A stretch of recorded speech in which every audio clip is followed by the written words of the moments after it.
Muy buenas tardes, bienvenidos a la Oficina Economía Global de Inversiones Security. En esta oportunidad, el gerente de macroeconomía de Grupo Security presentará efectos transitorios y permanentes de la pandemia. Antes de comenzar, les recordamos que los micrófonos estarán silenciados, pero que podrán realizar sus preguntas a través de nuestro chat. Al finalizar la presentación, haremos las preguntas a nuestro expositor. Muy buenas tardes, César, ¿cómo estás?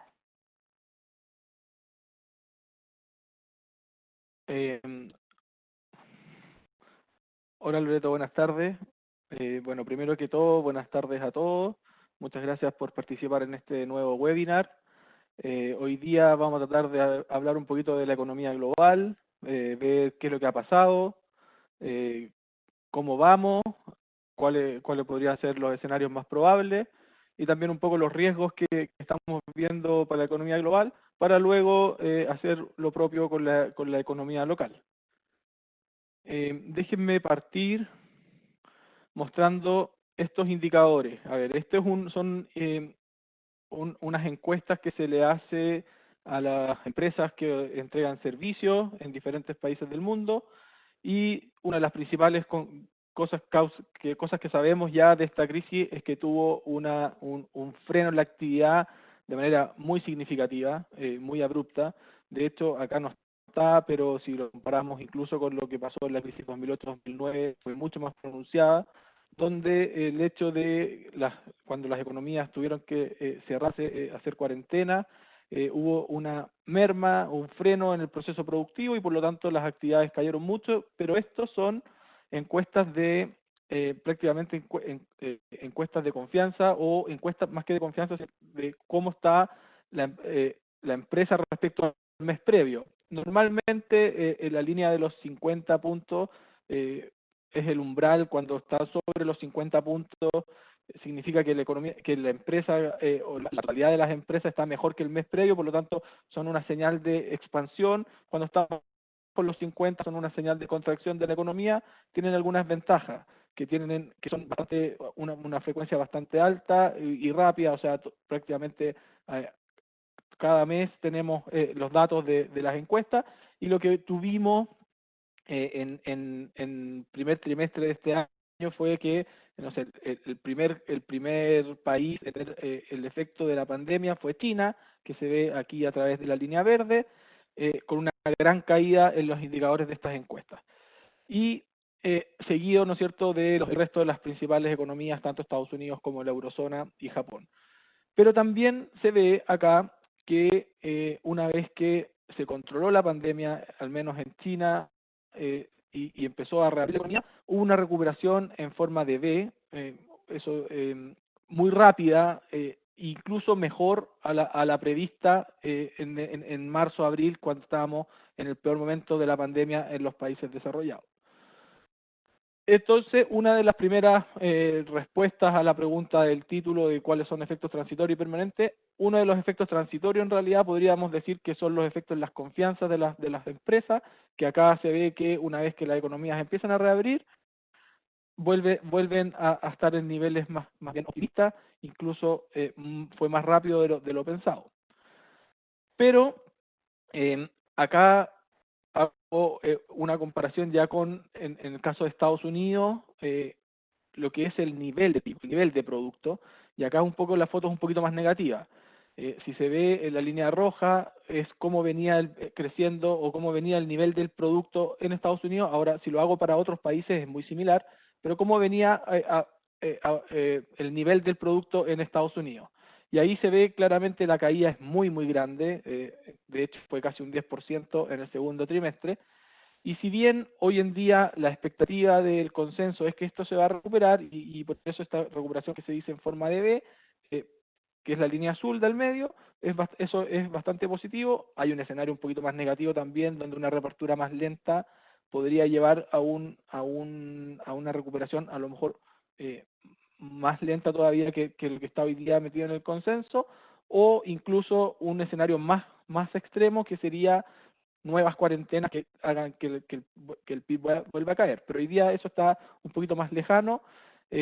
hoy día el escenario central, al menos en el mercado, es la línea azul, en el cual el PIB sí, el nivel del PIB sí se empieza a recuperar de manera rápida, y por eso la forma de B, pero la mala noticia acá es que se genera una brecha respecto a algún nivel previo que podríamos decir pre-crisis, que va a costar bastante tiempo en cerrarse, y eso sería uno de los efectos más bien más permanentes, o sea, una brecha respecto a un nivel previo que va a costar mucho tiempo en volver a llegar a ese nivel.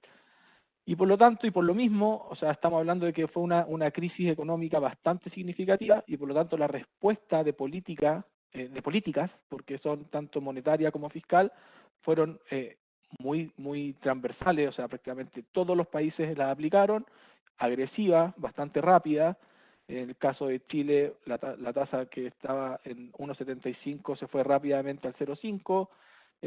Bueno, acá va a depender también del nivel en el cual estaba la tasa antes de la crisis, pero en general la respuesta, como digo, de política fue transversal, todos los países aplicando bajas de tasas de interés, de los que nosotros resaltábamos, Brasil, por ejemplo, que tenía la tasa al 4,5, la llevó hasta el 2%, México también la tenía sobre el 6%, hoy día está al 4,5%, o sea, la verdad es que también importa un poquito el nivel, pero en general todos los países han aplicado política monetaria expansiva, o sea, tratar de generar las condiciones financieras para una recuperación de la economía. Pero la verdad es que la crisis fue tan grande que no se limitó a solo bajar las tasas de interés, sino que la mayoría también ha aplicado lo que se llaman las medidas no convencionales, o sea, una vez que las tasas de interés ya están en los niveles mínimos cercanos al cero o muy bajas, lo que están haciendo los bancos centrales es empezar a comprar activos directamente, de todo tipo de activos dependiendo del Banco Central, pero para generar más liquidez en el sistema financiero. O sea, esto, y acá se ve la línea roja, por ejemplo, que es Estados Unidos, en la crisis 2008-2009, la magnitud del aumento en la compra de activos en la crisis financiera fue más o menos similar a la que tenemos ahora, pero la otra se demoró 4 años y ahora lo hicieron en tan solo un par de meses. O sea, la verdad es que 10 puntos de producto para la Fed es un nivel de agresividad, por decirlo, de política monetaria muy grande. En el caso de Japón incluso es mayor, y la eurozona lo mismo. O sea, al final, teniendo primero la política monetaria convencional, que es bajar las tasas de interés; segundo, esta política monetaria no convencional para generar las condiciones financieras suficientes para que la economía, una vez que se empiecen a reabrir, pueda salir relativamente rápido. Y eso, a su vez, ayudó a mantener las tasas de mercado bajas, porque uno puede hacer caso que se bajen las tasas de política monetaria y suban las tasas de mercado, pero la idea era mantener las tasas de largo plazo también bajas, que si bien es un fenómeno que habíamos visto que ha venido en los últimos años, que las tasas no habían estado subiendo, justamente entre el 2016 habíamos tenido un periodo de tasas en Estados Unidos que sí habían ido al alza, y después en 2019 volvieron a caer, pero justo a fines del año pasado había una expectativa, al menos en el mercado, de que las tasas nuevamente iban a empezar a subir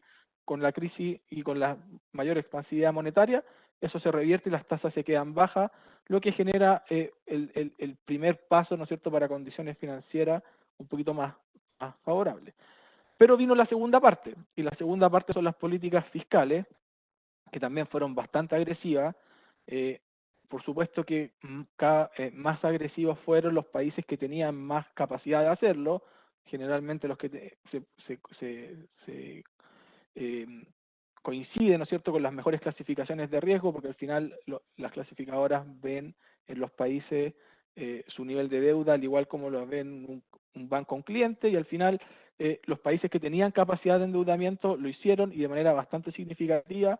En el caso de Estados Unidos, principal economía del mundo, un 14% del PIB. Europa, en un promedio, va en torno al 5%, pero la verdad los países más relevantes, como Alemania, también es sobre un 10%, 13% del PIB. Y por ejemplo, Chile, que tenía también la capacidad de hacerlo, sobre un 12% del PIB en el términos de estímulo fiscal, lo que también genera las condiciones, ¿no es cierto?, para una recuperación un poquito mejor. Entonces, la suma de todo esto es que con las políticas económicas, por eso políticas económicas, más las cifras que en general fueron algo mejores cuando las economías en los principales países del mundo fueron reabriendo sus cuarentenas, se tradujo en que el gran proceso de incertidumbre que principalmente estuvo entre marzo y abril de este año, se empezó a revertir y de hecho justo esta semana prácticamente las bolsas a nivel global, acá está el índice que acumula prácticamente todas las bolsas para no hacer ningún país específico, sino que el mundo como un todo, si bien está predominado por Estados Unidos y por los países desarrollados, el diagnóstico es más o menos el mismo. La percepción de riesgo de una economía que estaba muy deteriorada se fue revirtiendo en la medida que se fueron reactivando las economías y en la medida también que las cifras fueron un poquito mejores y se entregaron los apoyos para que estas recuperaciones fueran bastante rápidas. Dentro de todos los indicadores, o sea, acá pongo las bolsas, también están los indicadores de volatilidad. Este es un índice que normalmente cuando sube mucho significa que hay una percepción de riesgo en el mercado muy grande. Lo que tuvimos en marzo de este año fue similar a lo que vimos para la crisis financiera del 2008, prácticamente el VIX, que es este índice, sobre los 80 puntos, pero en el gráfico de la derecha muestro la evolución solamente de este año, un zoom, ¿no es cierto?, a cómo está este año, y la verdad es que desde los 80 puntos hoy día está más cercano a los 20 puntos, que de hecho es el promedio histórico. O sea, uno podría decir que al menos en términos de bolsa, la volatilidad está bastante controlada. Lo mismo pasa en el mercado de los bonos. En el mercado de los bonos, acá traje en particular el índice que agrupa a las empresas latinoamericanas que emiten bonos en dólares, que es una especie de benchmark, ¿no es cierto?, de toda Latinoamérica, pero la situación es más o menos lo mismo. O sea, un, un salto que tuvimos en marzo de la percepción de riesgo similar a las crisis emergentes previas, la depreciación del yuan en el 2015, que llevó y con el alza de la tasa de la Fed en enero del 2016, que llevó a este índice sobre los 800 puntos, o la crisis financiera del 2008, que también fueron 900 puntos. O sea, la verdad es que la percepción de riesgo que había en marzo-abril de este año fue similar a las últimas crisis, porque el freno en la actividad, como mencionaba al principio, había sido muy grande. Pero hoy día, el mismo Zoom de lo que va del año, la verdad es que está más cerca de los 450 puntos, 440 puntos este índice, pero notar que igual está por sobre lo que estaba a principio de año. ¿Por qué? Porque también es cierto que hoy día las empresas son un poquito más riesgosas de lo que eran antes de la pandemia, en el sentido de que también les cambió el panorama a todos. Algo similar, mirando ahora a Chile, este es la prima por riesgo soberana, que es prácticamente como nos ve el mercado a la economía chilena como país. El salto también había sido bastante grande, cerca de los 170 puntos. El diagnóstico es muy similar. No fue tan fuerte como en el caso de la crisis financiera del 2008-2009, principalmente porque a lo mejor en Chile no había en ese momento un problema en el sistema financiero, como ahora ha sido más transversal a todo el mundo. El salto en la percepción de riesgo sí lo fue, y lo mismo pasa con el Zoom de este año. Ya no estamos en los niveles de marzo, abril, que fueron el peor momento, creemos nosotros. Estamos con niveles de cerca de 70 puntos en este que es el CDS a 5 años, pero también es cierto que estamos bastante por sobre los niveles que traíamos antes. De hecho, acá es destacable que en este indicador de riesgo al menos, que este es como la probabilidad de no pago de la deuda chilena, no había saltado, por ejemplo, con la crisis social de octubre del 2019. Y sí saltó ahora con la percepción de riesgo global. O sea, es bastante más global este indicador. Pero otra forma de ver este mayor apetito por riesgo o esta mejora en los mercados internacionales tiene que ver también con el precio de las materias primas. El precio de las materias primas tiende a subir, ¿no es cierto?, cuando hay una mayor percepción de demanda. Se está mejorando la demanda en China, que es el principal consumidor de los commodities, y eso ha ayudado a que el precio del cobre, que estaba casi cercano a los $2 en el peor momento, hoy día esté más cercano a los 3. Y esto es bastante favorable, especialmente para la economía chilena, porque en realidad el cobre es nuestro principal producto de exportación y eso nos da un nivel de ingreso, un alivio al menos desde el mundo en un escenario que en marzo-abril era bastante negativo. Entonces al final tenemos bolsas mejorando, percepción de riesgo disminuyendo, precios de materias primas subiendo y consistente con todo eso, un dólar a nivel global que se debilita. Y cuando el dólar se debilita, el resto de las monedas en general se aprecia. Acá en el gráfico tenemos un modelito de arbitraje, es cómo se debería mover el tipo de cambio, acorde cómo se mueven las variables externas. Y si se fijan en el tiempo, el tipo de cambio en Chile flota de manera libre, así que tiene que normalmente ir moviéndose acorde a cómo se van moviendo las variables externas, que son el dólar a nivel global, los precios de las materias primas, las tasas de interés y las primas por riesgo. Lo que sucedió, acá tengo un zoom que es un poquito más, no solo sino que desde agosto del año pasado, lo que sucedió con el estallido social en octubre es que sí tuvimos un salto en el tipo de cambio que no responde a variables externas, como se ve acá, que sería la línea azul, sino que más bien fue un shock idiosincrático que tendió a revertirse algo cuando el Banco Central intervino en el mercado cambiario, pero que después llamativamente se cerró esa brecha porque el deterioro de las variables externas entre febrero, marzo y abril fue muy abrupto y el tipo de cambio en Chile no siguió subiendo, sino que se juntó de nuevo esta brecha. Hoy día lo que uno ve acá es que el tipo de cambio está en la parte alta de este rango, el área gris es el rango de este modelito que, como hay más volatilidad en los mercados, es una barra un poquito más ancha de lo que era normalmente, pero está hoy día dentro de los rangos que explicaría el resto de las variables externas. Ahora, igual en las últimas semanas había tenido un salto de casi unos 20, 30 pesos por sobre por sobre cómo se había movido el resto del mercado internacional, lo que puede ser atribuible, ¿no es cierto?, a algo de mayor prima por riesgo local que partió 2-3 semanas atrás con un poquito más de tensión en el mercado local con la aprobación del proyecto de fondos de retiro de fondos de AFP y también con la violencia en la Araucanía. Entonces, en el momento en que las variables externas estuvieron más bien estables, el tipo de cambio acá se depreció. Ahora, como digo, todavía está dentro de estas variables del rango, que explicaría dentro del rango que cómo se han movido el resto de las variables, pero si uno no tuviera el premio local, podría estar más cercano a los 7.50 que a los 7.90 que está hoy en día. ¿Cuál es el principal riesgo? Bueno, hoy día creo que hay unanimidad en esto, el principal riesgo para la economía global es un rebrote significativo de casos de coronavirus que conlleve nuevos cierres en la economía, porque al final, más allá de la parte sanitaria, lo que generó la caída en la economía fue el corte, ¿no es cierto?, de los procesos productivos, porque la gente no puede salir de las casas, las empresas no pueden abrir, etcétera, y eso tiene esta merma, ¿no es cierto?, en la actividad bastante significativa. Este es el principal riesgo.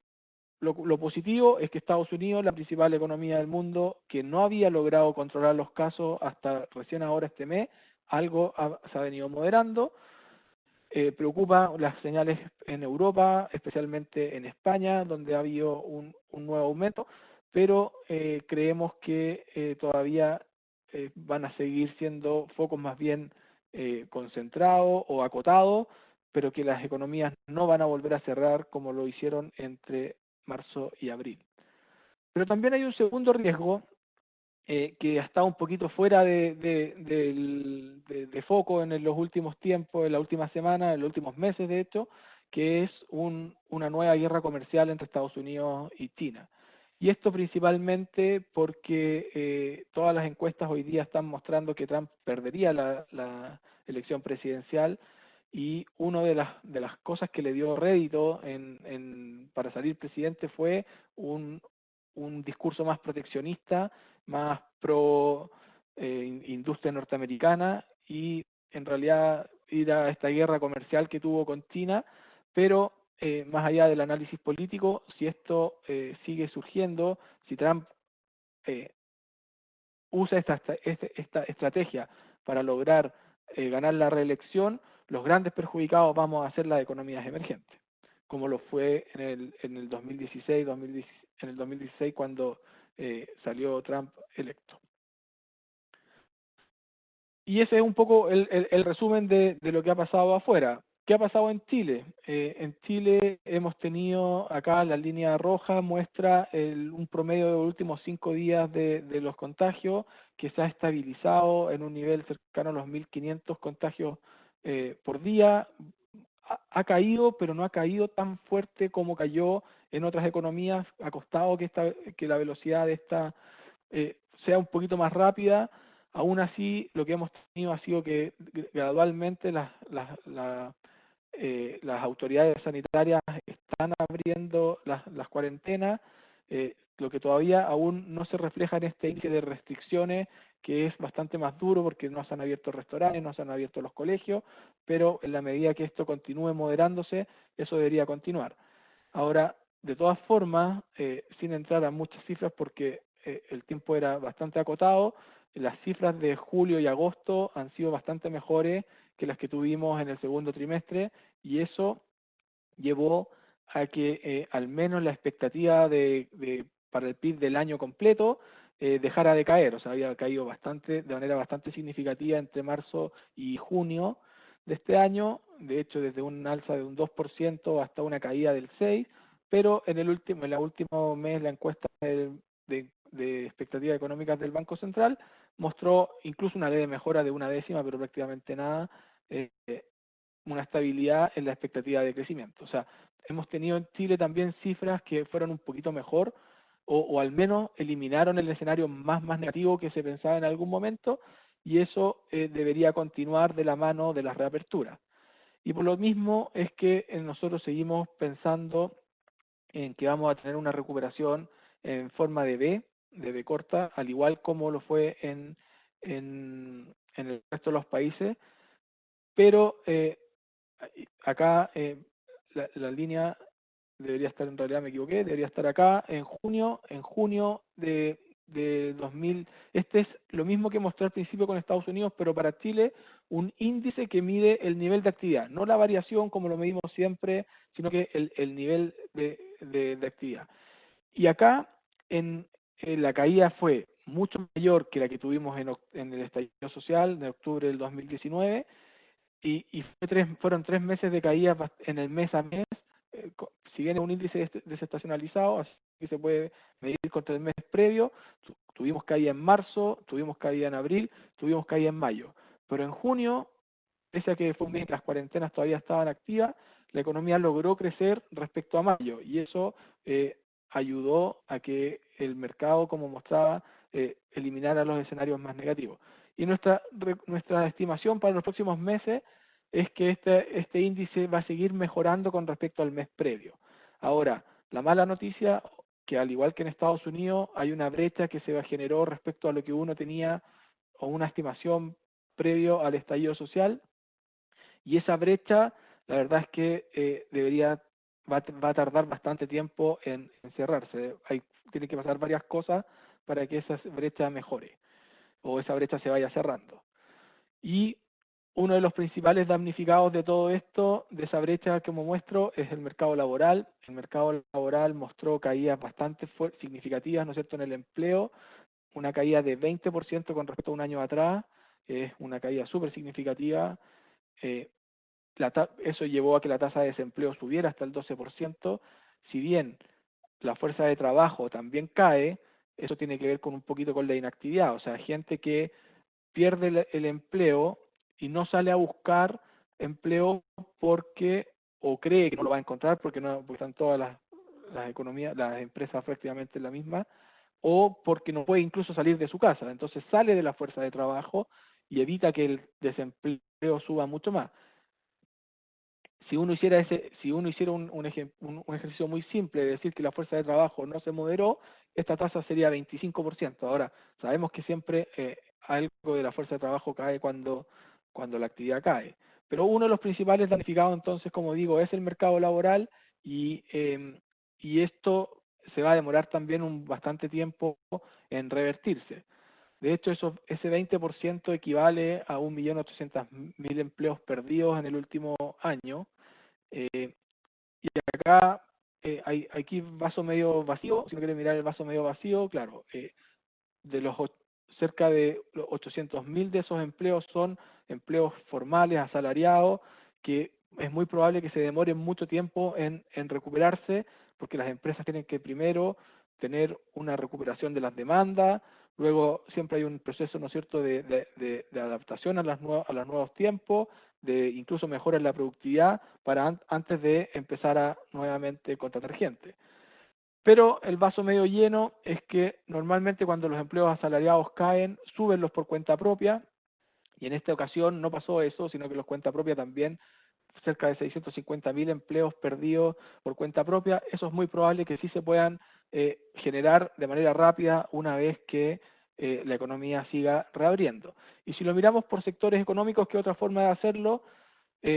También la gran mayoría del 1.800.000 empleos perdidos son comercio, construcción, restaurantes y hoteles, y después agricultura. Y prácticamente, a lo mejor no todo, pero gran parte de los empleos en el comercio deberían volver en la medida que los malls vuelvan a abrir, las tiendas vuelvan a abrir. Lo mismo pasa con la construcción, que ya hemos visto algunas señales de reinicio de obras, y lo mismo pasa con restaurantes y hoteles. A lo mejor no va a ser la totalidad, pero gran parte de eso sí, y eso es el vaso medio lleno de que podría ser al menos un tercio, un poquito más, de estos empleos recuperarse de manera bastante rápida. Pero acá tenemos otro efecto más bien más permanente que transitorio, que es un mercado laboral que se va a quedar más deteriorado. De hecho, estas cifras no incluyen los 650.000 empleos que están hoy día asociados a la ley de protección del empleo, o si no, ahí ya el número de desempleo sería incluso 8 o 9 puntos mayor. Y la consecuencia de un mercado laboral que queda un poquito más dañado, una de las principales consecuencias, al menos a nivel macro, además de que las perspectivas para el consumo pueden estar relativamente contenidas, es que las presiones inflacionarias subyacentes que llamamos, las subyacentes son principalmente sacando los precios volátiles y las que se derivan de la demanda interna y del mercado laboral, es que la inflación se va a mantener bastante contenida, eh, muy probablemente entre el 2 y el 2,5% en los próximos meses. No estamos viendo un escenario deflacionario como el 2008-2009, porque ahí la verdad es que el, el, el inicio de la crisis fue distinto. Si era una crisis más tradicional, una crisis de demanda, hoy día lo que tenemos es un freno autoimpuesto, pero una vez que se liberen las restricciones, se vayan flexibilizando, debería ir agarrando tracción de manera bastante rápida la economía, pero aún así las presiones inflacionarias, al menos detrás del mercado laboral, se quedan contenidas, y eso también debería llevar a que la inflación subyacente, como la tenemos acá, acá hay dos medidas, hay más, pero estén entre el 2% o incluso puede estar levemente por debajo del 2%, pero no al cero negativas como lo fue en 2008-2009. Y eso es un poco también lo que está implícito en el mercado. O sea, el mercado en algún momento de marzo, abril, tenía un escenario bastante deflacionario, con la expectativa de inflación a un año en torno al 1%, principalmente porque en este mismo periodo el petróleo cayó casi 70% entre marzo y abril. Pero la verdad es que de ahí a la fecha se han venido recuperando porque, como digo, la economía se está empezando a reactivar, y eso apoya un escenario un poquito más de inflación en el corto plazo al menos, o por lo menos no tan deflacionario. pero sí las perspectivas de más largo plazo, o sea, siguen estando súper contenidas y en el mercado hoy día están bajo el 3%, cuando normalmente a 10 años siempre están algo por sobre la meta del 3% del Banco Central, incluso con algún premio que debería ser más cercano al 3,10, 3,20. Así que en general el mercado ve algo de recuperación de inflación en el corto plazo, pero con inflación bastante contenida hacia adelante. Y eso la verdad es que permite al Banco Central a mantener un nivel de expansividad bastante grande y amplio por bastante tiempo. O sea, ya lo ha señalado en los últimos IPOM o informes de política monetaria o reuniones que han sostenido que eh, prácticamente durante todo el horizonte de proyección, que son 2 años, la tasa de interés no se va a mover. Así que recién a mediados del 2022 o incluso un poco después, recién empezaríamos a ver alzas graduales en la tasa de interés. De hecho, antes de que esto pase, tiene que eliminar las políticas no convencional que está llevando a cabo. Así que por el lado de las tasas, vamos a estar un buen tiempo con la tasa en mínimo técnico que hoy día está en 0,5%. Pero no es lo mismo que pasa con las tasas de más largo plazo. Las tasas de más largo plazo estuvieron bastante contenidas en este último tiempo. eh, una parte de ello por el actuar de la política monetaria, otro también por la respuesta del propio Banco Central al proyecto de retiro de fondos previsionales que podría haber tenido algún sesgo al alza en las tasas y el central salió a decir que iba a tratar de evitar ese efecto, por lo tanto las tasas han quedado más bien contenidas, pero la verdad es que tampoco siguieron cayendo y pareciera ser que en torno al 2, 2,5% no, las tasas no van a caer más y sí podrían tener algún sesgo al alza hacia el mediano plazo, principalmente porque otro de los efectos más bien más permanentes que va a tener esta pandemia, al menos en la economía local, tiene que ver con el nivel de deuda. O sea, si en algún momento la meta era estabilizar esta alza que hemos visto desde el 2006 en la deuda fiscal como porcentaje del producto de manera sostenida y que antes incluso del estallido social nos estaba poniendo en el ojo de las clasificadoras de que no habíamos podido lograr estabilizar la deuda.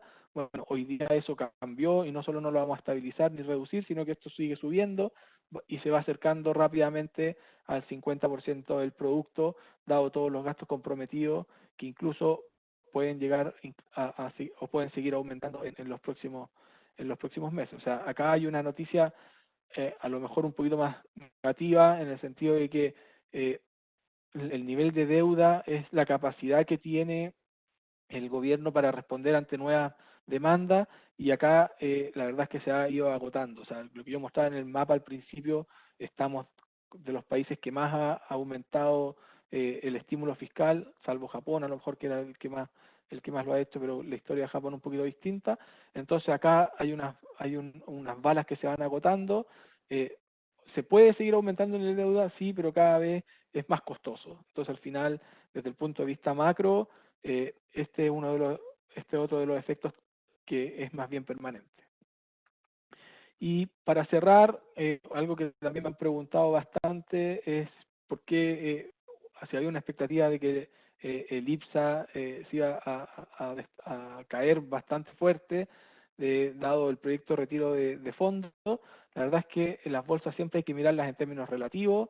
El IPSA, como se ve en este gráfico, la línea azul ha estado bastante plano, pero normalmente cuando el cobre tiene un salto de este nivel, el IPSA, si bien no tenemos empresas de cobre directamente en la bolsa, sí debería reflejar los mayores ingresos a nivel país, y eso no se está dando.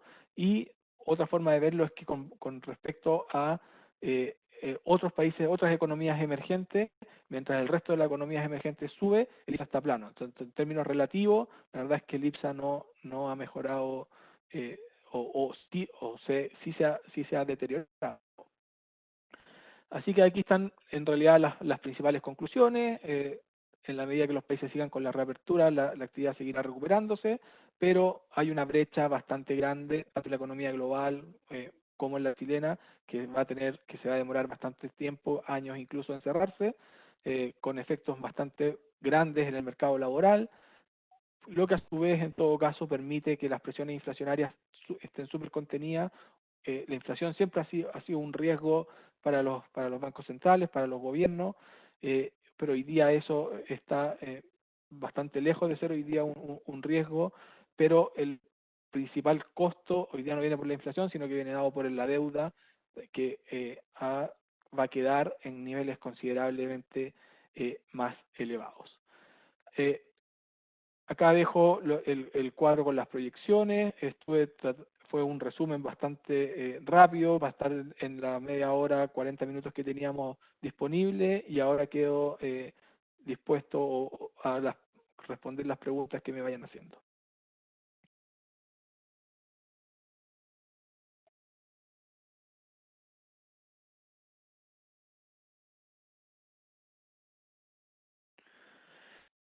Ya, o sea, creo que en términos relativos, de nuevo, Chile está mejor parado que Perú y que Argentina. En el caso de Argentina, no tiene la capacidad incluso de hacer, de aumentar la deuda, porque en definitiva nadie le presta, y como no le prestan plata, no tiene recursos, ¿no es cierto?, para implementar esta política fiscal que que sí han hecho los países que tenían la capacidad. En el caso de Perú, creo que tienen ventajas y desventajas.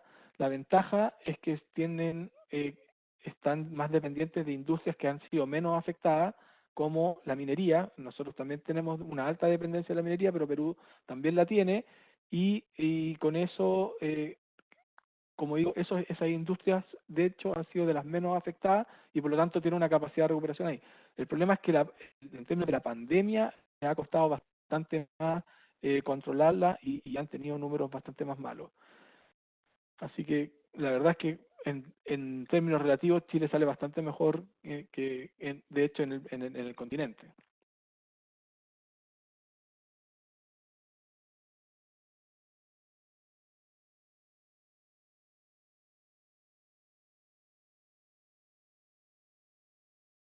Acá hay una pregunta.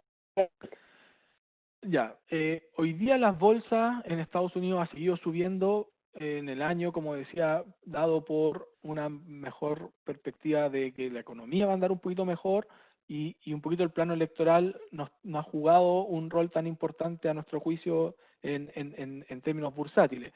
Ahora, si sale Trump, es muy probable que la bolsa siga esa tendencia. Fue lo que pasó cuando salió electo. Sí subió la bolsa, pero también podría haber un fortalecimiento del dólar, lo que a lo mejor en el caso de las economías emergentes no sería tan positivo. Y en el caso de que salga Biden, la verdad es que no debería tener un gran efecto en la bolsa, así como negativo porque salga un demócrata. O sea, la verdad es que en Estados Unidos eso no pasa. Eh, Creo que hoy día prima más cómo se vaya reabriendo la economía, y cómo vaya el virus, que que el escenario eleccionario en la bolsa.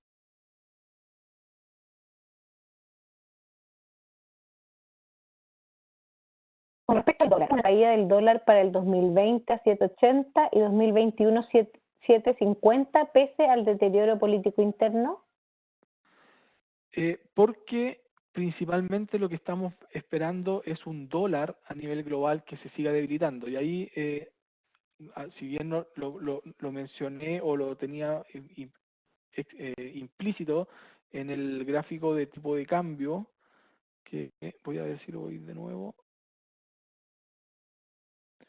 que normalmente tenemos un tipo de cambio que flota, y por lo tanto se mueve mucho más con lo que pasa con las variables externas que con lo que pasa acá. Es cierto, cuando tuvimos la crisis social, por ejemplo, tuvimos un salto que no fue explicado por el movimiento de las variables externas. No obstante, si el dólar se debilita a nivel global, el tipo de cambio debería caer en Chile. Pero una forma de decirlo es que nosotros creemos que el dólar sí se va a debilitar a nivel global, pero la parte local va a hacer que la apreciación del peso sea menor a lo que hubiese sido sin este ruido político, por decirlo así. O sea, si lo pusiera en número, no sé, bien extremo, pero si el tipo de cambio se debería ir hacia 700 el próximo año, bueno, nosotros tenemos que hacer 750 solamente, pero igual con una dirección hacia abajo. Y respecto a ese tipo de cambio esperado para el 2021, ¿considera los efectos posibles de los resultados del plebiscito? Mm, sí, no, o sea, perdón, no, en realidad no está distinguiendo entre el resultado de apruebo o rechazo, sino que está más bien anclado en el crecimiento, que después de una gran caída este año, va a tener una recuperación relativamente fuerte hasta el 2021, con un precio del cobre que va a estar en promedio más alto de lo que está hoy día, si bien lo tenemos algo por debajo del 3, puede ser hoy día incluso más cercano al 3, o algo por sobre eso, y eso es consistente con un tipo de cambio incluso más abajo. Así que no tiene un efecto político o del resultado del plebiscito per se. Con respecto a las tasas, preguntan si las bajas de tasas han sido traspasadas por los bancos a las empresas.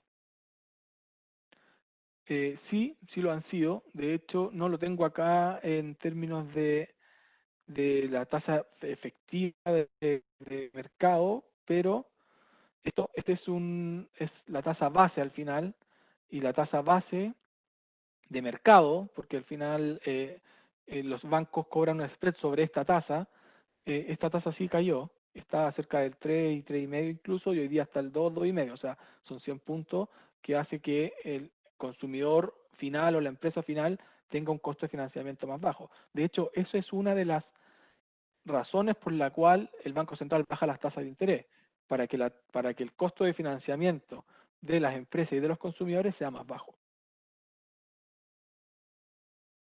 ¿Por qué se proyecta un crecimiento de 6% para 2021 en Chile, siendo que se proyecta una caída de 5% para el resto del mundo?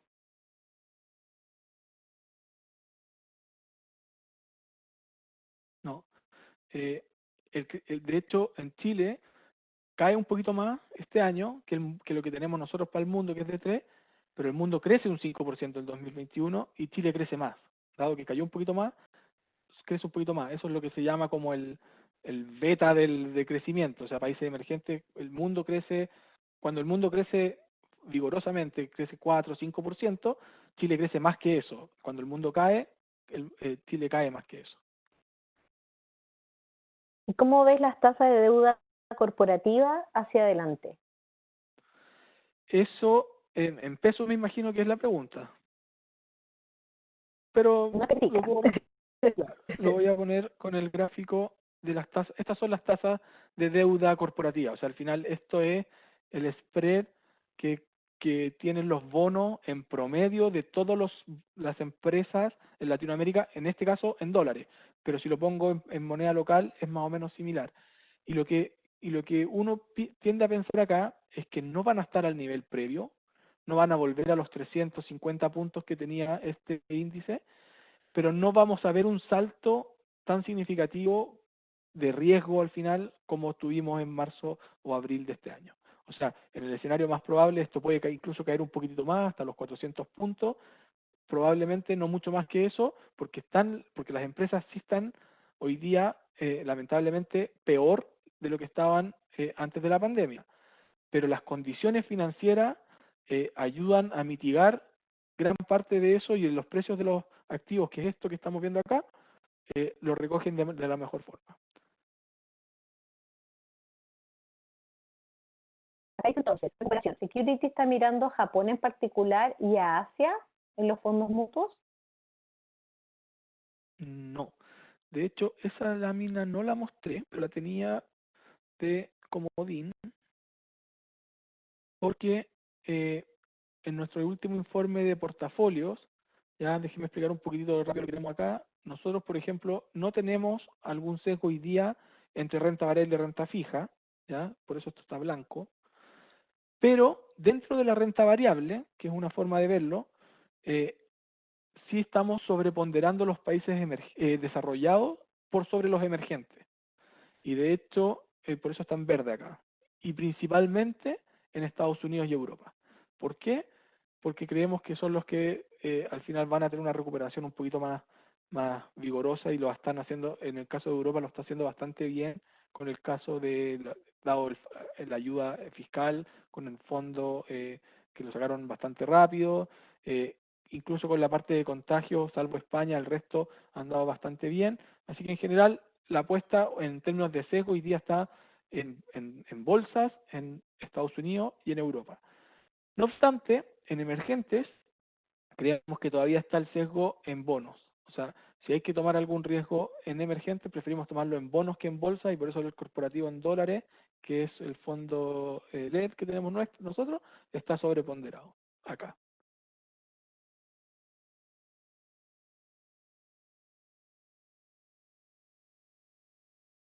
¿Puede Chile seguir apoyando la economía? Pueden, sí, pero esas balas se van agotando. O sea, los gobiernos tienen la capacidad de endeudarse cada vez más, sí, pero como yo decía, en el caso de Argentina, por ejemplo, no tiene la capacidad de endeudarse más, y Chile en particular sí podría hacerlo, pero el nivel de deuda que le vamos a dejar a las generaciones futuras pasa a ser mucho más significativo y al final el costo lo van a terminar pagando ellos. Y eso es como el verdadero eh, costo económico que estamos dejando hoy día a una economía con, una foto fiscal bastante más débil de lo que teníamos incluso hace solo 10 años atrás. ¿Consideran dentro de su escenario base un nuevo estallido social? No, la verdad es que creemos que puede haber manifestaciones o, no sé, pero no un estallido social en el sentido como el que tuvimos en octubre, noviembre, que generó el salto de 100 pesos en el tipo de cambio y también generó, por otro lado, una caída en la actividad porque porque en realidad tuvimos 2 semanas en que el país se paró y esa caída en la actividad eh, no la estamos viendo nuevamente. O sea, no estamos viendo, por decirlo en ejemplo, no estamos viendo el metro quemado de nuevo, ni las empresas con la gente que no va a trabajar por estallido social. Eso no está en este escenario.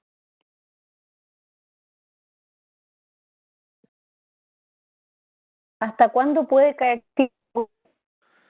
Eh, Podríamos tener un escenario en el que las cuarentenas se demoren bastante más y nosotros estamos pensando que cada mes de este año va a ser mejor que el anterior. O sea, ya agosto debería ser mejor que julio, que septiembre mejor que agosto, etcétera. Pero podríamos tener un caso que no está aquí, en el cual se extiendan las cuarentenas o se agraven incluso, y ahí vamos a tener un segundo año con caída. O sea, la verdad, eh, tam- el nivel de incertidumbre respecto a estas proyecciones, la verdad es que sigue siendo bastante elevado. Eso también es un buen punto. Hace 2 meses atrás, solo 2 meses atrás, el mercado tenía una caída del 2%, 2, 3 meses atrás, una caída del 2% del PIB, y eso bajó a 6. La verdad es que ese nivel de variación en tan poco tiempo no lo habíamos tenido, y no solo eso, ese 6 incluía desde un -12 hasta un 0, o sea, un nivel muy amplio dentro de las proyecciones que habla en realidad de un nivel de incertidumbre muy grande. Entonces, al final, decir que el -5 que tenemos hoy día en estricto rigor puede ser perfectamente un -6 o un -4. O sea, así de amplios son los rangos hoy día de las proyecciones y muy dependientes, lamentablemente, de cómo de las medidas sanitarias más que de otra cosa. Acá dice el desplome de las bolsas a fines de febrero, marzo casi previo al COVID. Su gran recuperación sucede en la pandemia. ¿Se justifica esta por la perspectiva de la recuperación o por la enorme cantidad de dinero colocado en el mercado? Yo creo que la segunda es una de las principales razones, pero la verdad es que el desplome de las bolsas fue en febrero, fue principalmente en marzo, cuando estaba el pic en los países desarrollados. Nosotros en Chile nos llegó un par de meses después, pero las bolsas se mueven mucho más por lo que pasa en los países desarrollados Y en marzo fue el peor momento para Estados Unidos, para Europa, y ahí estuvo el desplome. Y por eso que mencionaba yo que los apoyos, tanto monetarios como fiscales, fueron tan grandes. Si no hubiésemos tenido esos apoyos, por supuesto que no hubiésemos tenido este nivel de recuperación en las bolsas. Ahora, con un costo, con un nivel de liquidez tan grande, al final lo que busca es que incentive la toma de riesgo, y eso es lo que pasa y por eso las bolsas suben. Yo creo que son las dos cosas.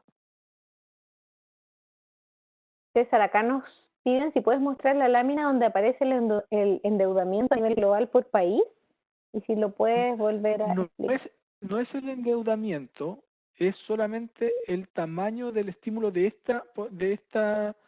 eh, de esta pandemia. O sea, no es que Estados Unidos esté un 14% endeudado, no, es que aplicó un paquete de estímulo fiscal equivalente al 14% del PIB.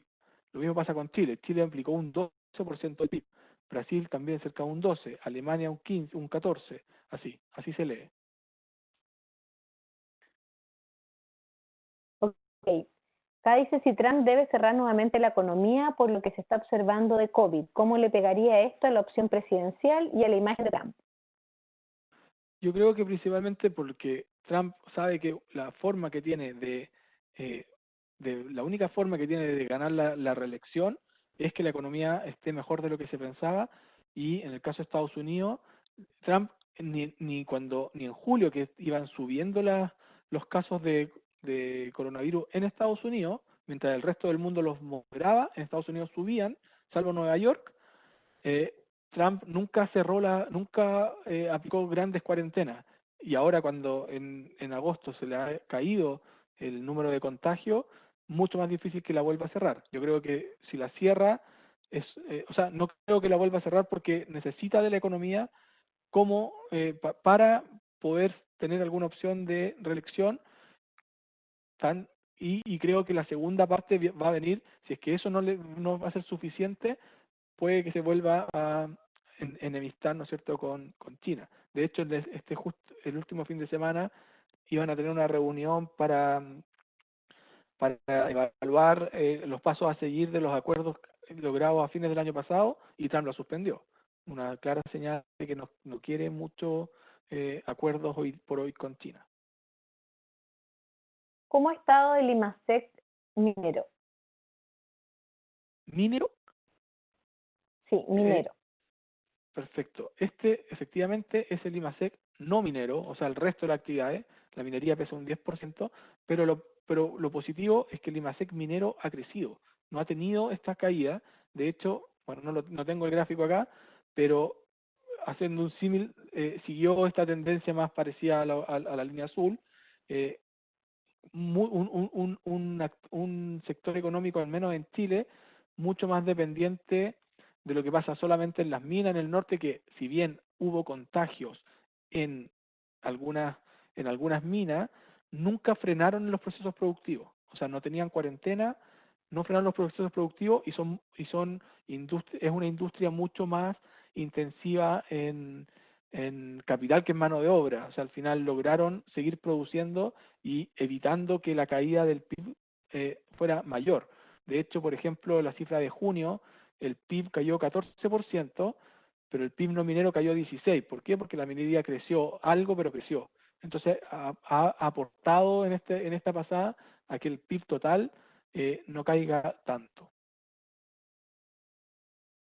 Y una última pregunta, ya para ir cerrando, ¿hasta cuánto más puede seguir subiendo las bolsas en Estados Unidos y Europa si ya están llegando a niveles récord en Estados Unidos?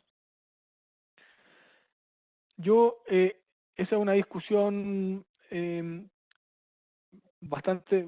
una discusión que todos dicen, bueno, ¿por qué las bolsas van a estar a los mismos niveles que previo a la pandemia si el mundo está peor?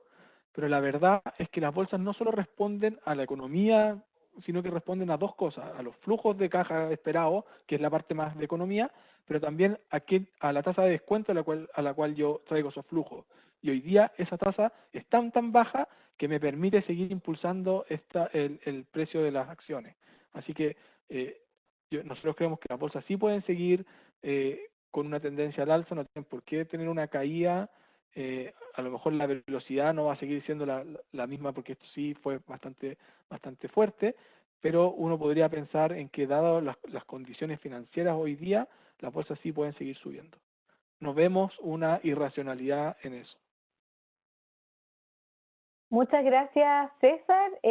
Vamos a tener disponible esta presentación, ¿verdad? Sí, así es. Perfecto. Así que bueno, ya con esa última pregunta empezamos a despedirnos. Agradecerte, César, por habernos acompañado esta tarde, también a todos nuestros clientes por su preferencia y confianza.